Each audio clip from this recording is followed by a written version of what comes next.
Oh, no tere! Lõpuks ometi vihmavaba ilm. Tere! Ja kui parasjagu ei saja, siis tuleb kohe kasutada võimalust ja grillida. Nii et te juba ka teate, jälgite isegi kindlasti kogu aeg, et mis õhtus kõige parem on, et ära teha grillimised, muud olemised. Et tulimegi ka siia Jõearu lõkkeplatsile. Et täna oleme siin mitmekesi, natuke külalist ka. Ja mõte ongi uutmoodi katsetada risupliiti, just seda suurt, mida te näinud olete, et selle peal teha ka šašlõkki sütega, et vaadata, kuidas ta toimib.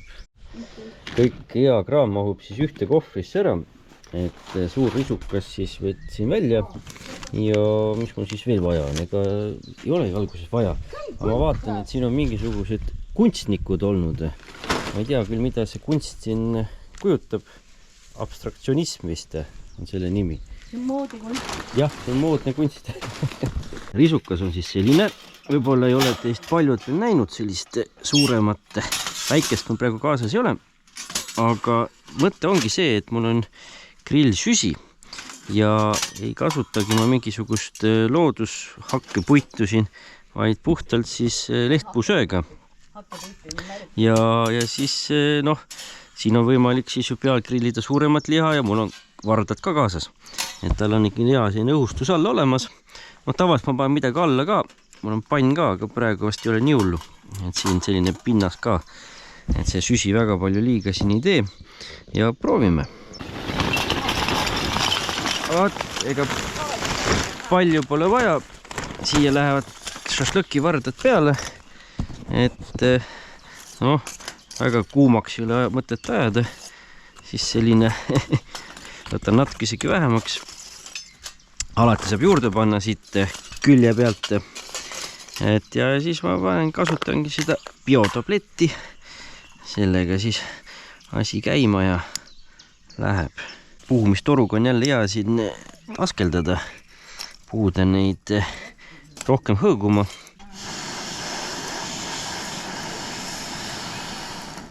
Nii, Preili ütles, et siia mahtus nüüd täpselt 1,2 kilo šašlõkki peale.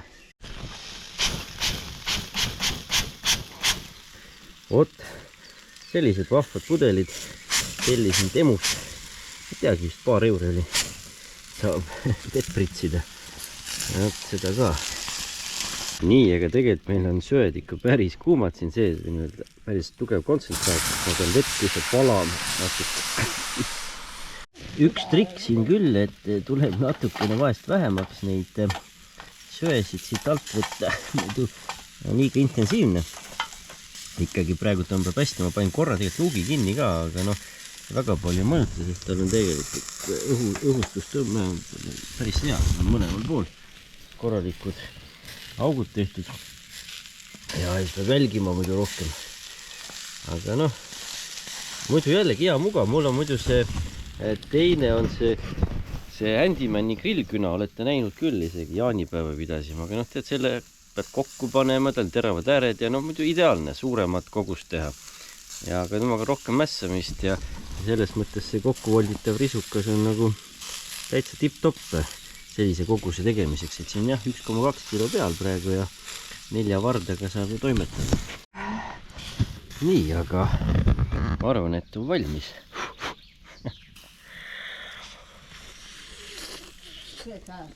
On küll valmis. Nii et täiesti töötab. See oligi mõte. Ja nüüd selle lihakese ära tegeleme, siis proovime ka magusat. Et mõte on teha fooliumis banaani šokolaadiga. See on ka hea. Meil mitte vorsti ka veel. Et siis vorst tuleb ka panna ja nii, ja vorstikeste jaoks kasutan seda resti. Selle panen siia alla. Natuke panen veel siia need sooja. Ja ongi, läheb siis peale muu kraam. Nii, aga nüüd siis ilma magusata ka ei saa, et nii kaua kui risukal on veel seda kuumust, tuleb teha kiiresti valmis fooliumisse banaanid, šokolaad vahele, super, hakkame tegema. Läheb umbes selliselt. Kuidas see siis käib? Nüüd ma ei võtnud seda nuga kohe kaasa, aga pole vajagi. Võtan siit niimoodi vertikaalselt lahti. ja põhiline ongi siis šokolaad.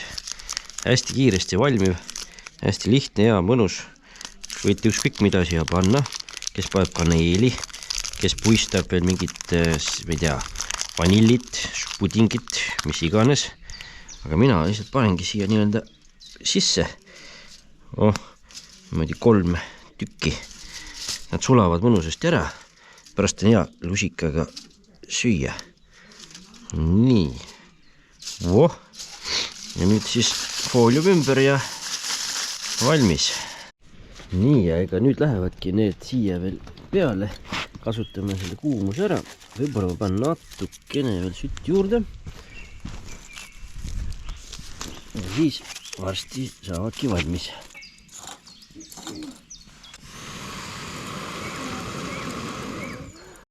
Nii, vaatame siis üle, ma viisin juba 2 tükki teistele ja siis vaatame, näete, siin on ilus vahvalaud. Kohe on siin üks suur kivi peale pandud sildile, et see silt muidugi ära ei lendaks. Ei tea, kui ettenägelik see on, aga siin on jah, sellised klambrid. Aga vähemalt siis on laud, siin on siis laualiigud toimunud. Ja noh, vaatame, kas sai nüüd valmis ka. No värvus on tume. See on õige värvus ja mõnusalt ära küpsent. Arvan, et see ongi tipp-topp, et banaan peabki olema selline natuke juba pehme, et ta ei olegi enam väga kõva. Ja nüüd siis, no muidugi on hea. Kui kellelgi on veel jäätist, autos on külmkapp, kus on külmakraadid, miinuskraadid ja võtate veel jäätist ka, siis on veel parem. Võite vahukommi siia panna, siis võib panna veel igasugu küpsist, ja. Üldiselt väga hea. Hea, lihtne ja alati läheb täppi. Nii, vot, aga selline seekord natukene lühem, konkreetsem video, et tahtsingi näidata natukene seda uut metoodikat ja kui on küsimusi selle risupliidi kohta, siis kirjutage ja vastan, jagan mingeid kogemusi ja noh, praegu siis siin rohkem midagi ei filmigi, ei näitagi, et tulimegi siia mõnusalt natuke olema ja kellil tuli ema külla Tallinnast, et siis siin natukene istusime ja nautisime seda ilusat õhtut, et tänu ilmataadile meil vedas, et vihm jäi üle ja noh, mis sa veel tahad. Aga järgmine seiklus on tõenäoliselt meil juba telkimisega seiklus, kui kõik hästi läheb, et siin hakkab ka puhkuse nädal, nii et hoidke silma peal ja varsti vast tuleb jälle uus video. Tšauka! Ja näete, siin veel preili siis veel asjatab.